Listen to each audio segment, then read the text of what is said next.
Μετά τον αποκλεισμό του από τους Ολυμπιακούς Αγώνες, ετοιμαζόμασταν να κάνουμε ένα βίντεο για την πορεία της καριέρας του, αλλά μας πρόλαβαν οι εξελίξεις και ο ίδιος. Τελικά, πού οδηγείται η καριέρα του κορυφαίου Έλληνα τενίστα?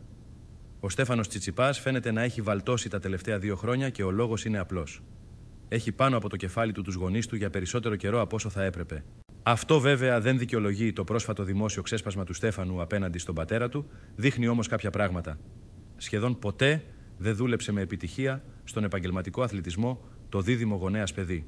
Είναι κατανοητό ότι πολλές φορές αυτό συμβαίνει από μικρές ηλικίες για οικονομικούς λόγους, όμως όσο συνεχίζεται αυτό, σταματάει την ενηλικίωση του αθλητή σε προσωπικό και επαγγελματικό επίπεδο. Και αυτό είναι ξεκάθαρο στη συμπεριφορά του Έλληνα τενίστα, εντός και εκτός γηπέδου, αλλά και στην πορεία της καριέρας του. Σίγουρα δεν είναι ο μόνος τενίστας που εκνευρίζεται, αλλά σπάνια βλέπουμε κορυφαίο τενίστα να το δείχνει τόσο πολύ. Επίσης, η πτώση στην απόδοσή του είναι πλέον ξεκάθαρη. Δεν είναι τυχαίο ότι ενώ έχει όλα τα εχέγγυα για να πετύχει σπουδαία πράγματα, αυτός συνεχίζει να περνάει κάτω από τον πύχη.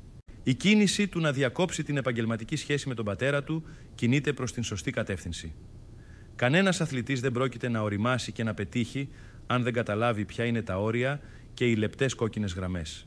Βεβαίως, σωστή είναι και η δημόσια απολογία του για την απαράδεκτη συμπεριφορά του. Το ότι νιώθει υπερβολικά πιεσμένος από αυτή τη σχέση εξάρτησης που έχει δημιουργηθεί με τους γονείς του δεν δικαιολογεί αυτά τα συνεχόμενα ξεσπάσματα. Τώρα έχει σημασία να βρει έναν 100% επαγγελματία προπονητή, ο οποίος θα τον βάλει σε αγωνιστική και ψυχολογική σειρά και θα τον βοηθήσει να αναζωογονήσει την καριέρα του.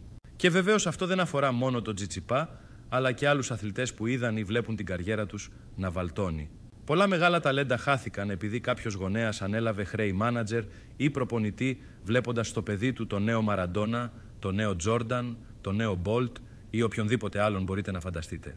Γι' αυτό καλό είναι η ρόλη να είναι διακριτή από νωρίς, έτσι ώστε ο αθλητής να έχει τη δυνατότητα να οριμάσει όσο το δυνατόν πιο γρήγορα και να μην τον απασχολούν την ώρα των αγώνων πράγματα που δεν έχουν καμία σχέση με τη ζωή του και την καριέρα του.